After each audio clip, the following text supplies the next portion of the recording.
Komisioni për Sigurinë Kombëtare rrëzoi dekretin e Presidentit të Republikës dhe ka miratuar vetëm me votat e mazhorancës pa praninë e opozitës ndryshimet në ligjin për masat e sigurisë shtesë. Por nuk ishte vetëm presidenti që kishte vërejtje për këtë ligj, pasi edhe partia e dytë më e madhe në qeverisje, Lëvizja Socialiste për Integrim, kishte shprehur rezerva të thella edhe më herët. Dhe ndoshta ky ishte momenti për t'i diskutuar ato.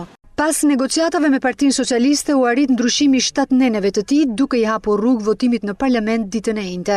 Dy partitë ranë dakord që të përfshinë në draft nenin që jep të drejtë policisë së shtetit të krijojë një bazë të dhënash me të gjitha subjektet që sipas këtij ligji marrin masa shtesë të sigurisë publike me qëllim njoftimin dhe regjistrimin e tyre në regjistrin e të dhënave, si dhe mbrojtjen e këtyre të dhënave personale duke parashikuar edhe një gjobë për keqpërdorim të tyre. Gjithashtu janë rikategorizuar subjekte që do të shtojnë masat e sigurisë, duke u hequr nga ligji i vjetër orari i aktivitetit të subjektit dhe xhiroja e përcaktuar, si dhe është hequr e drejta policisë për të analizuar rrezikun që përballet një subjekt.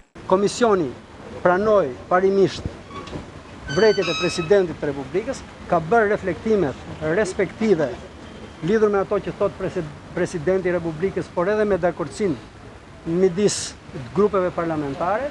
Diskutimi i këtij ligji përfshiu në debate dhe ish relatorin Pjeri Ndreu dhe kryetarin Spartak Braho.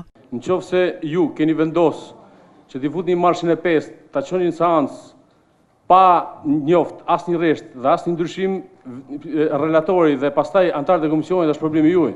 Unë duhet kisha njoftuar ty, por më ke kaluar pa u ndier fare. Ndoshta s'ke lëngjur si relator. Opozita u largua nga mbledhja e komisionit që në fillim të tij duke e cilësuar ligjin për kamerat e sigurisë si pazar qindra miliona eurosh. Para pak këtyre ndryshimeve dhe para pak këtij projekt ligji fshihet interesa madhore qindra miliona eurosh për tendera dhe për koncesione kamerash. Në mbledhje morën pjesë edhe zëvendës ministri i Brendshëm Stefan Çipa dhe drejtori i përgjithshëm i Policisë së Shtetit Haki Çako.